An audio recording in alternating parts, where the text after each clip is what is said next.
بال گنگادھر تلک جیسے نامور لیڈروں نے کیا۔ گاندھی جی نے جنوبی افریقہ میں ہی یہ طے کر لیا تھا کہ اب انہیں بھارت آ کر کیا کرنا ہے۔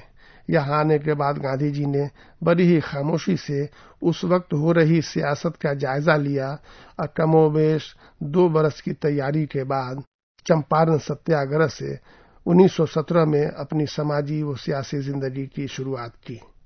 اپنے پہلے ہی آندولن میں گاندھی جی کو کامیابی ملی، جس سے لوگوں میں ان کا اعتبار بڑھا اور ان کے اگلے اقدام کا انتظار کیا جانے لگا۔ گاندھی جی جب جنوبی افریقہ سے آئے تبھی انہوں نے کوٹ پینٹ ہمیشہ کے لیے ترک کر دیا اور دھوتی چادر استعمال کر لینے لگے۔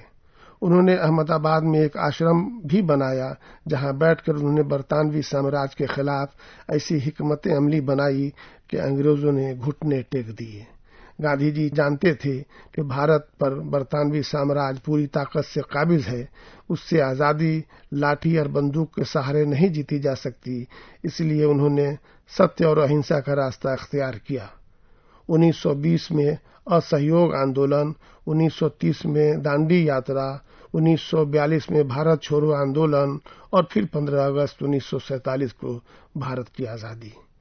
1917 میں چمپارن ستیہ گرہ سے گاندھی جی نے انگریز مخالف سرگرمی شروع کی اور 47 میں بھارت کو آزادی ملی۔ اس طرح محض 30 برسوں میں برطانوی سامراج کو اپنی حکومت چھوڑنے پر مجبور کر دینا، اور وہ بھی کوئی ہتھیار اٹھائے بغیر، گاندھی جی کا ہی کمال تھا۔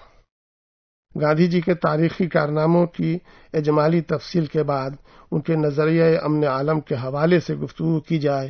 گاندھی جی کی والدہ ایک مذہبی خاتون تھی جن سے گاندھی جی کو مذہبی تعلیمات ملی اور ایشور پر ان کا یقین کامل ہوا، جو آخری وقت تک قائم رہا، اور موت سے پہلے ان کی زبان سے جو آخری لفظ ادا ہوا وہ ہے رام تھا۔ گاندھی جی کا خیال تھا کہ ستیہ ہی ایشور ہے، جو بعد میں کچھ تبدیل ہوا، پھر انہوں نے کہا کہ ایشور ہی ستیہ ہے۔ گاندھی جی کے اصول حق، عدم تشدد، محبت اور آپسی بھائی چارہ تھے۔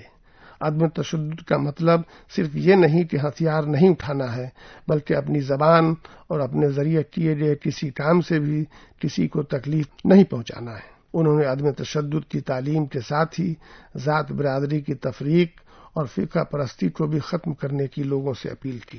گاندھی جی کا ماننا تھا کہ عدم تشدد کے بغیر حق کی تلاش ناممکن ہے۔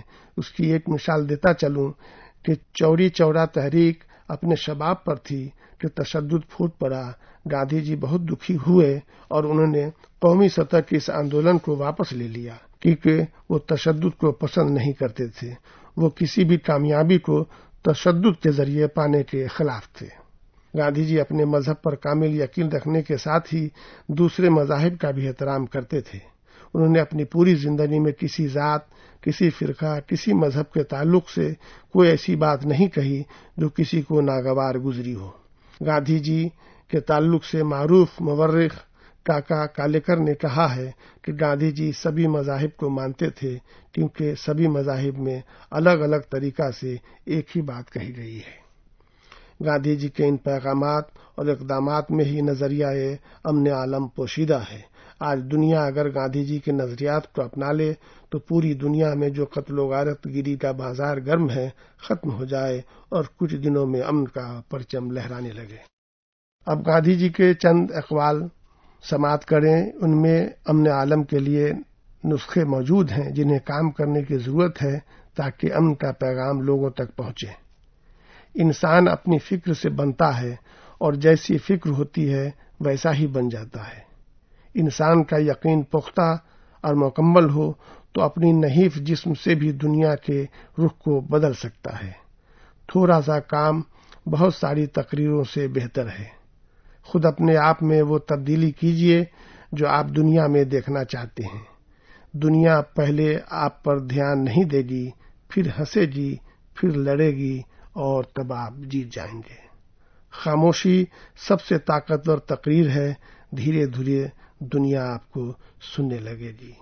دنیا کے تمام مذاہب بھلے ہی کچھ معاملوں میں فرق رکھتے ہوں، لیکن سبھی اس بات پر متفق ہیں کہ دنیا میں کچھ نہیں، صرف حق زندہ رہتا ہے۔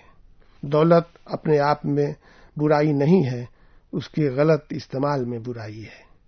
اپنی غلطی کا اقرار کرنا جھاڑو لگانے کے مترادف ہے، جس سے سطح صاف اور چمکدار ہو جاتی ہے۔ آپ بھلے ہی اقلیت میں ہو، مگر حق تو حق ہے۔ میں مرنے کے لیے تیار ہوں، مگر ایسی کوئی وجہ نہیں جس کے لیے میں مارنے کے لیے تیار ہوں۔ حق کسی کی حمایت کا محتاج نہیں، وہ خود کفیل ہے۔ میرا مذہب حق اور عدم تشدد پر منحصر ہے۔ حق میرا ایشور ہے اور عدم تشدد اسے پانے کا ذریعہ۔ گاندھی جی کے ایسے ہزاروں اقوال ہیں جو ہمیں غور و فکر کی دعوت دیتے ہیں اور جن میں امن عالم کے لیے واضح پیغامات موجود ہیں۔ ان پیغامات پر غور و فکر کیا جائے اور ان کے قول کی روشنی میں زندگی گزاری جائے تو زندگی گلزار بن جائے گی۔ آج جہاں بھی دیکھیں، جدھر بھی نگاہ کریں، ایک ہی طرح کی سرگرمی نظر آئے گی۔ وہ سرگرمی برتری کی ہے۔ ایک برادری دوسری برادری پر برتری کے لیے کمر بستہ ہے، ایک فرقہ دوسرے فرقہ پر برتری کے لیے برسر پیکار ہے، تو ایک ملک دوسرے ملک پر برتری کے لیے جنگ پر آمادہ ہے۔ چہار جانب برتری کی جنگ ہی نظر آتی ہے۔ ایسے میں گاندھی جی کے نظریات پر ہمیں کل سے زیادہ آج عمل کرنے کی ضرورت ہے تاکہ سماج اور ملک میں امن قائم ہو۔